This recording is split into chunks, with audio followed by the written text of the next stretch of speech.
नमस्कार दोस्तों, स्वागत है आपका द फैक्ट इंडिया न्यूज़ पे। मैं हूं अरीशा गजल।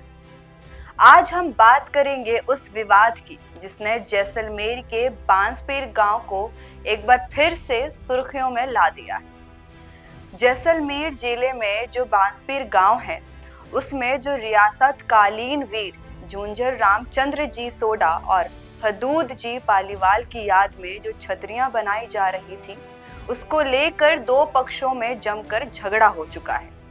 पहले तो पुलिस और प्रशासन ने समझौता करवाने की कोशिश करी, लेकिन इसके बाद जो है गुरुवार को एक समाज विशेष के सैकड़ों लोगों ने छतरी निर्माण पर जो है वो पत्थरबाजी कर दी। इसमें करीब 4 लोग घायल हुए, एक पुलिस कर्मचारी को भी चोट लगी।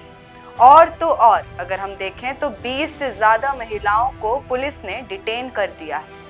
इसी मौके पर रविंद्र सिंह भाटी दोपहर में बांसपीर गांव पहुंचते हैं। वहां उन्होंने धरने पर बैठे लोगों से मिलकर बातचीत करी और साथ ही पोकारन विधायक महात प्रतापपुरी से आशीर्वाद भी लिया।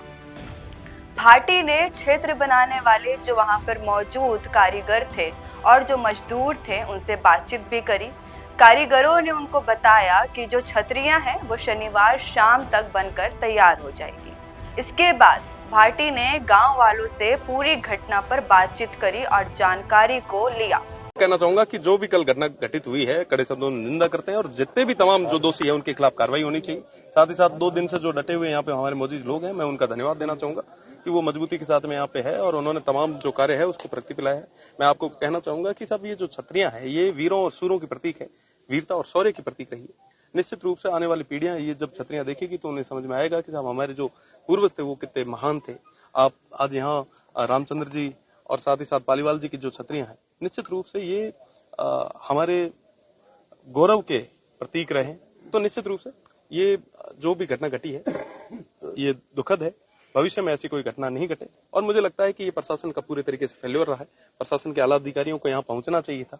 आज के समय में मैं जब यहाँ पे बात कर रहा था मुझे पता चला कि जिला स्तर के कोई भी अधिकारी यहाँ पे नहीं आए। जिला स्तर के अधिकारी एसी में बंद कमरों में बैठने के लिए नहीं है। उनका काम है कि लॉ एंड ऑर्डर को मेंटेन रखें, तमाम लोगों को मेंटेन रखें, यहाँ पे जो एडमिनिस्ट्रेशन वर्क जो है उसको मेंटेन रखें। बट मुझे लगता है कि कहीं ना कहीं फेल्योर रहा है और मैं कहना चाहूंगा कि अगर इस तरीके से ही अगर बंद कमरों में बैठ के जिले चलते होते तो शायद जिले चल के पाकिस्तान तक पहुंच गए होते। अब क्या तो निष्कर्ष निष्कर्ष कुल मिला के ये है कि वर्तमान में काम चल रहा है, अच्छे तरीके से चल रहा है और लगभग आज की डेट में ये कंप्लीट भी हो जाएगा। मैं मौजूद लोगों को जितने भी जनप्रतिनिधि पधारे उन सभी को खूब धन्यवाद देता हूँ कि उन्होंने पूरी निष्ठा के साथ में यहाँ पे काम किया। आशा करता हूँ भविष्य में ऐसी किसी घटना की पुनरावृत्ति ना होगी।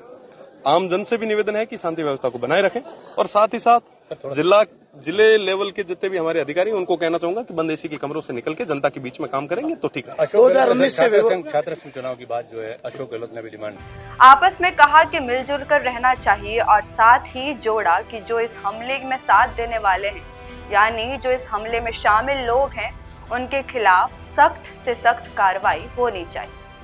और साथ ही कहा गया कि जो आने वाले समय में ऐसी घटना को घटने से बचाना चाहिए।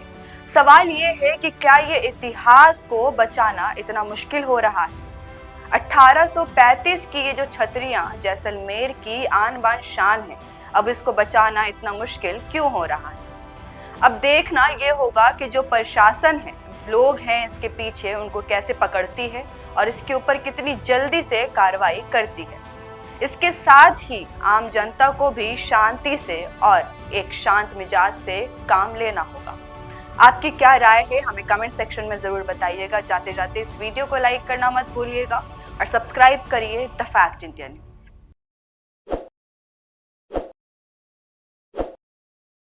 ताज़ा खबरों के लिए विजिट करें द फैक्ट इंडिया की वेबसाइट और डाउनलोड करें द फैक्ट इंडिया ऐप।